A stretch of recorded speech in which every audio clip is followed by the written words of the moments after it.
आज ऋषभ मन ही मन बहुत परेशान था। वो गुस्से में घर से निकल गया। ऑफिस में भी आज वो बहुत परेशान लग रहा था। उसका अपने काम में मन भी नहीं लग रहा था। उधर उसकी पत्नी निधि, उसका भी यही हाल था। वो भी बहुत उदास थी। निधि की आंखों से झरझर आंसू बह रहे थे और वो सोच रही थी कि उससे कहाँ कमी रह जाती है। वो सुबह से उठकर सारा काम करती है। 2 महीने के बेटे को भी वही संभाल रही है। साथ में सारे घर के काम की जिम्मेदारी भी उसी की है। फिर भी कुछ न कुछ कमी रह ही जाती है।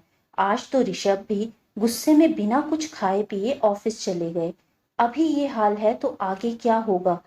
उसे 3 महीने बाद अपनी नौकरी पर दोबारा भी तो जाना होगा। अभी निधि इन्हीं विचारों में उलझी हुई बैठी हुई थी कि उसके बेटे के रोने की आवाज ने उसे उसके ख्यालों से बाहर निकाल दिया। अपने बेटे को चुप करवाने के बाद वो घर के कामों में लग गई। तभी उसकी सासू माँ का फोन आ गया। उसकी हालचाल पूछने के बाद भी, निधि के कुछ ना बताने के बावजूद भी उसकी सासू माँ सब समझ गई। उन्होंने निधि से बात करते हुए ये महसूस किया कि कहीं कुछ ठीक नहीं है। उन्होंने तुरंत ही अपने बेटे ऋषभ को फोन मिला दिया। ऋषभ ने अपनी माँ से कहा कि निधि बहुत बदल गई है। वो अब हमारी पहले वाली निधि नहीं रह गई है। वो तो अब बहुत चिड़चिड़ी हो गई है। अब तो ना समय पर खाना मिलता है और ना ही वो पहले की तरह खुश रहती है।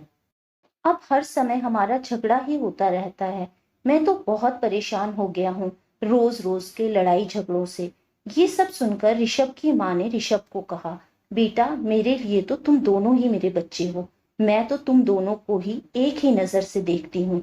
इसलिए निधि के कुछ कहे बिना भी समझ सकती हूँ कि वो इस समय किस दौर से गुजर रही है। उन्होंने अपने बेटे ऋषभ को समझाया, देखो बेटा, निधि ही केवल माँ नहीं बनी, तुम भी तो पिता बने हो। इसलिए तुम्हें इस बात को समझना होगा और इस रिश्ते को नया आयाम देना होगा। इस समय उसे तुम्हारे साथ की सबसे ज्यादा जरूरत है। तुम्हें इस रिश्ते की डोर को और मजबूत बनाना होगा। बेटा तुम्हें भी घर के काम में उसे सहयोग देना चाहिए। अपनी माँ से फोन पर बात करने के बाद ऋषभ को ये महसूस होता है कि वाकई वो निधि को कोई भी मदद नहीं कर रहा। बस उस पर बात बात पर चिढ़ जाता है और झगड़ा करने लगता है।